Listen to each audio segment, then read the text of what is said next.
thousands of years, southeast Mexico and Central America sheltered the Maya culture, one of humanity's richest and most original. Here, without metal tools or the wheel, the Maya built majestic cities.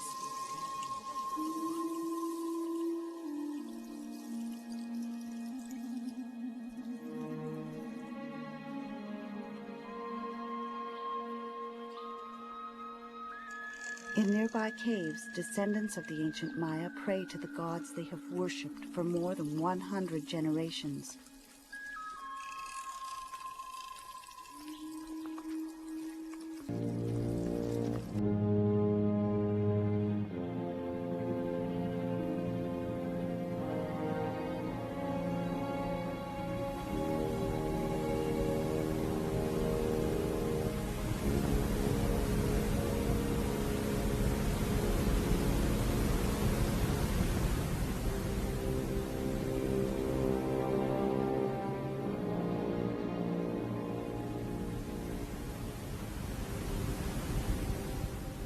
During the early 19th century, reports of ancient monuments hidden in the jungle circulated round the world.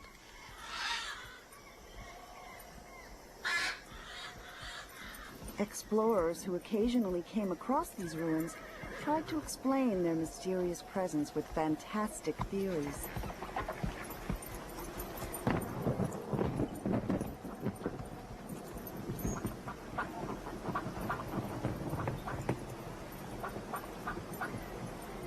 Tales of these lost cities attracted North American John Lloyd Stephens, an explorer who had published books about his travels. In 1839, Stephens organized an expedition to Central America, accompanied by the talented English artist Frederick Catherwood.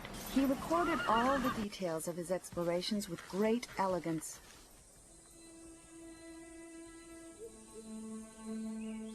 For the first time, we came to a building constructed long before the Europeans knew of the existence of this continent.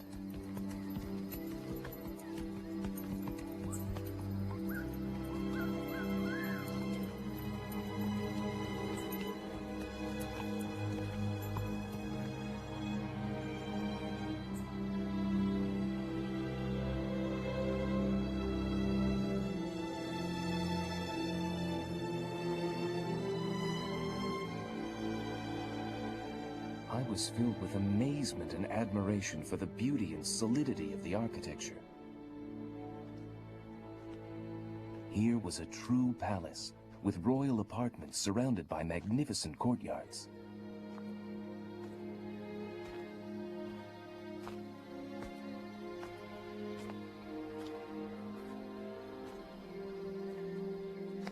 The walls and pillars were richly ornamented with reliefs and figures so beautifully created that it was easy to see the artistic ability of the Maya people.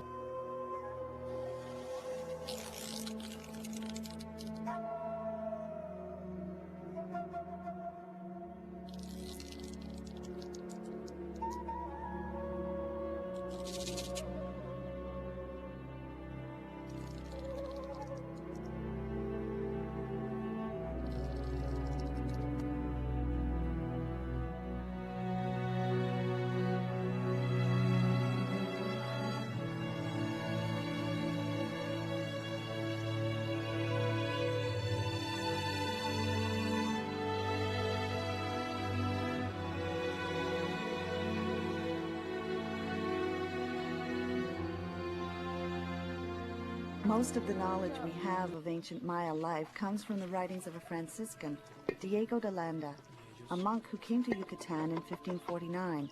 ¿Quiénes son esos hombres? ¿Qué están haciendo? Ellos. He used to observe the Maya and noted their use of glyphs, and later tried to translate them into Spanish.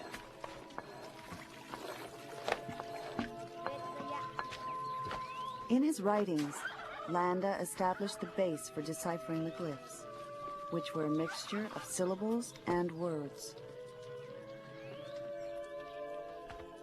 They wrote in their books about their sciences. The sciences they taught were the counting of days, months, and years. festivals and ceremonies, cures for illness, and the art of reading and writing.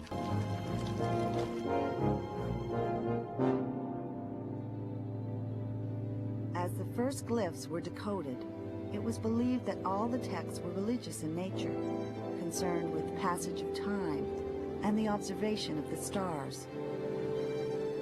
It was thought the Maya were peaceful people, living in harmony with nature, scattered in the jungle.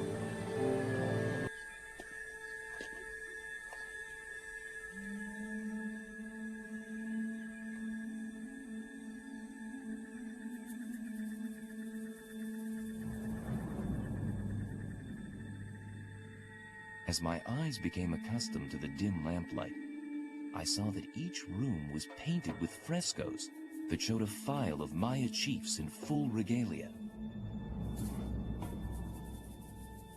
These paintings changed many of the ideas which were held about the Maya.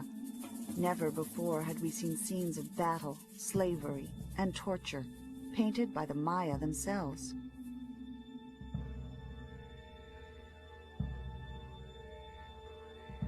The first clue to the Maya writing was the numbers. The Maya established their units based on man's 20 digits.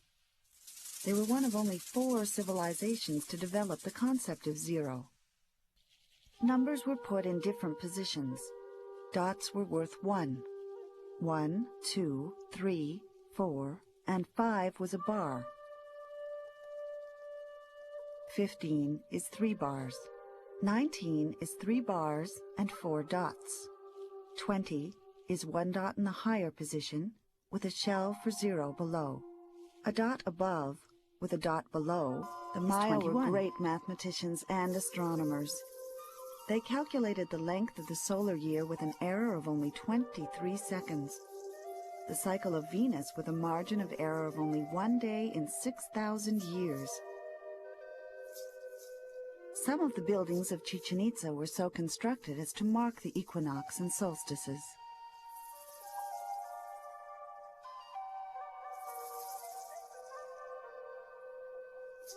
They also knew the cycles of Mars, Jupiter, and Saturn, and were able to calculate eclipses of the sun 33 years ahead.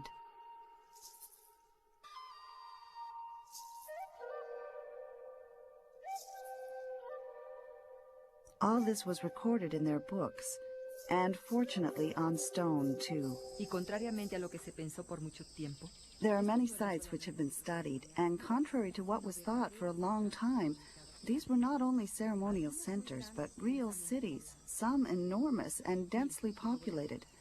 Look, let me show you.